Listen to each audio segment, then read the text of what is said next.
In 1887, Giuseppe Nardello boarded a boat from Italy to America. Like many immigrants, he tucked a packet of seeds into his jacket pocket. He wanted to bring his favorite pepper with him from his old home in Italy to his new home in the New World in Connecticut. Over time, Jimmy, Giuseppe's son, kept the family tradition alive and eventually gave this pepper his own name, the Jimmy Nardello. The Jimmy Nardello is delicious. It's sweet, it's good dried, fried, and frankly, even in a salad. This is Michael. Michael's a gardener, he's a beekeeper, and he's one of the volunteers at the Slow Food Community Garden on the west side of Chicago. Together with Slow Food Chicago, the local community grows fruits and vegetables. And they grow a number of foods that are on the Arc of Taste list from the Slow Food group, foods that we eat to save, like the Jimmy Nardello. And this is the community at the Slow Food Preserve Garden in Chicago. The garden exists to protect green spaces. It exists to share in the joys of growing good food. And it exists to bring a community around a cause to protect foods that otherwise would have been forgotten. Often, this garden donates foods to local food banks. And every once in a while, they will set down their rakes and their shovels to literally enjoy the fruits of their labor. I can tell you at these events, very little food is wasted, and certainly not the Jimmy Nardello. But why am I talking to you about a pepper? Well, what Jimmy, his father Giuseppe, and the gardeners understand is that it's a community that needs to come together to grow, to harvest, and to protect food. And unfortunately, when we zoom out, we've lost much of that connection between food and the community. We now understand that we throw a tremendous amount of food away, and that's what I'm here to talk to you about. My name is Marc Zornes, and I've spent 10 years fighting food waste. First, by interrogating the issue while working at McKinsey & Company, and over the past 5 years, building a business called Winnow that looks to work with chefs to help them understand and prevent food waste. What I'm here to talk to you about is first help you understand the scale of this issue.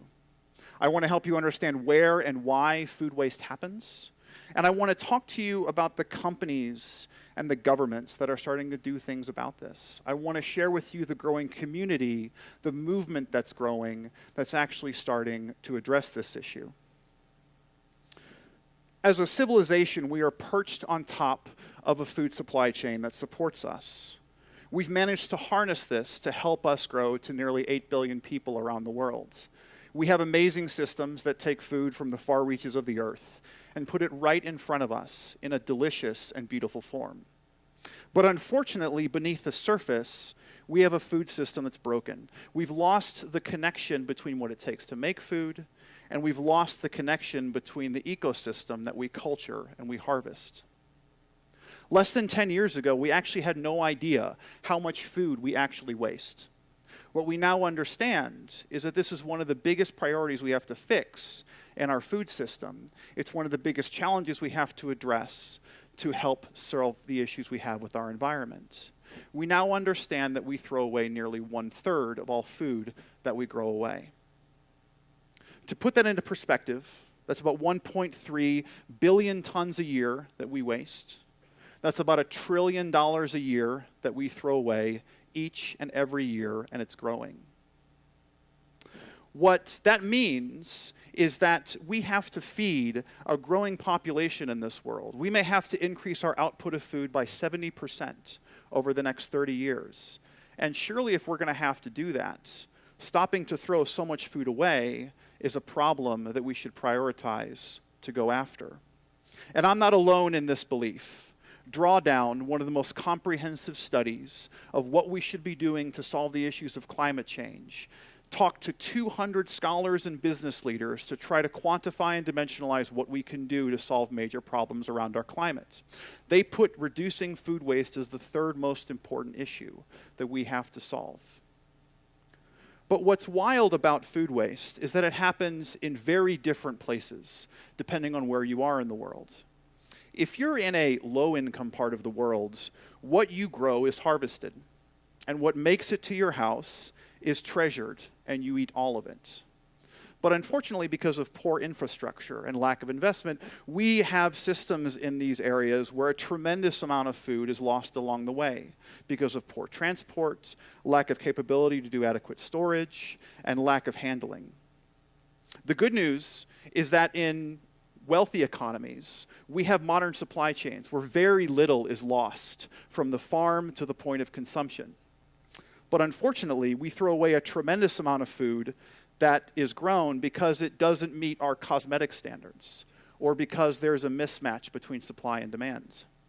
And the food that reaches our supermarkets and our restaurants and our homes is sadly thrown away at too big of a quantity. Take the US, for example. In the United States, we throw away 63 million tons of food per year. That's over $200 billion that we waste annually in food alone. 16% of this food waste happens at farms, food that we grew that we did not harvest. A vast majority of the remaining waste is split evenly between consumer-facing businesses, again, that's supermarkets, restaurants, and other businesses that are serving food, and then, of course, in our homes. But the good news is this is a solvable problem. We actually know how to fix it. We just need to come together to do so. And when we think about how we should solve this issue of food waste, we should first think about how we prevent this waste from happening in the first place. And then if we have food that we couldn't avoid and we are going to have to throw away, I think the first thing we should ask to do is, could this actually feed people? Could this go to those people in need? And if that's not possible, could it at least feed animals? And if it's not fit for consumption, then we should think about how we recycle that and keep those nutrients. The last thing we should do is obviously throw that food away into the ground or incinerate it. And it's through this strategy that a number of businesses are beginning to make change at a significant scale. Take, for example, IKEA. IKEA was one of the first businesses to actually set a target to reduce food waste. They set an ambition to cut their food waste in half by 2020. They did so, as they describe, because they think that food is precious.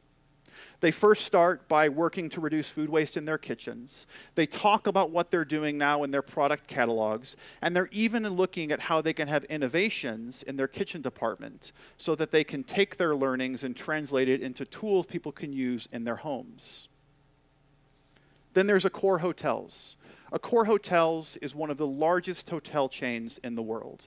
They operate over 3,700 hotels globally. They use brands such as Raffles, Fairmont, Pullman, Sofitel, Novotel, and Ibis. And they set a target to cut their food waste by 30% by 2020. What they also did was they chose to set a target to put 1,000 urban vegetable gardens in their hotels to bring the food that they're serving closer to the food that they're actually buying and making, bringing a community around this food. And then there's another example, Kosta Cruises. Kosta is the Italian division of Carnival Cruise Lines. Kosta, too, set a target to halve their food waste by 2020, but they did it in a very holistic way, starting by how they buy food, how they make food, and how they engage with food in their society. What they're first doing is they're monitoring and thinking about how they prevent food waste in their own kitchens. Then they've instituted a program called Taste, Not Waste, where they talk to their guests who are on board their ships to elevate the quality of the food they're serving instead of just the quantity of the food that they can take. And then finally, if they have food that's left over, they want to be able to donate it to those in need. The challenge is in many of the ports where they stop, they can't do that. So they work with local legislators to change the laws so that they can donate the food when they land to those that need to go to the food bank. It's a truly holistic way of looking at solving this problem, and I think it's an inspiration for the industry more broadly. And they're not the only ones. There's a broad number of hotels, food service companies, and supermarkets that are setting ambitions both to reduce food waste and putting the energy behind it. Now let's take a look at governments. France recently passed a law where if you run a supermarket, it's actually illegal for you to throw food away that would have been fit for human consumption. Instead, common sense, you should give it to people that actually need to eat. New York City has an ambition to cut their food waste to zero food waste in landfill by 2030. What they're providing are micro-grants to organizations who want to innovate and think about how they can help create a movement in this city to actually realize that vision. And then finally, in the Middle East, the United Arab Emirates has set a target where they want to prevent 3 million meals a year from being wasted by 2020.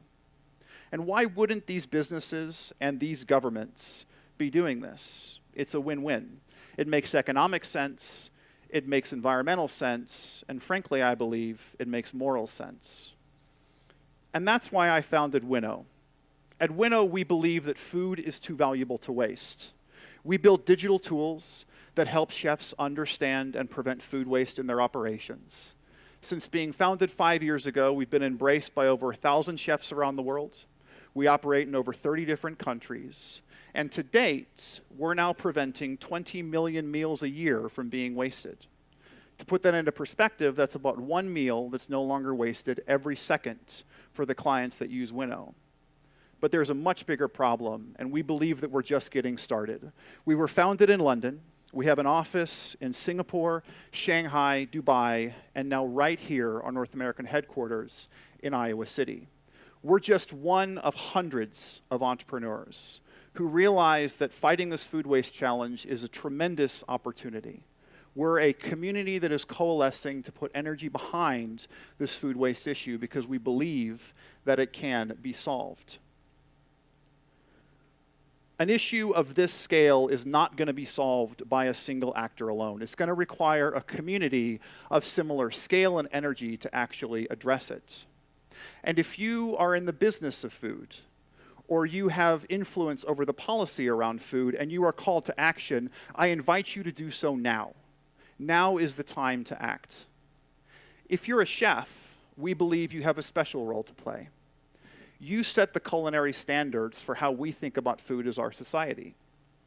What you do in your kitchens translate to how we think about food in our homes. And if you think about cutting food waste in your kitchen and you talk about it to your guests, you will create a movement that makes us rethink about how we cook food at our homes when we're by ourselves. Solving an issue like food waste is going to require a movement. And great movements are started as a seed. As a community comes around that seed, it begins to build momentum. And as large movements begin to garner the attention of a broader community, many times we begin to ask ourselves, why would we have done anything differently? Solving the food waste issue or protecting delicious plants and fruits like the Jimmy Nardello pepper is surely something that we have to do. It's something that we have to come together as a community to solve.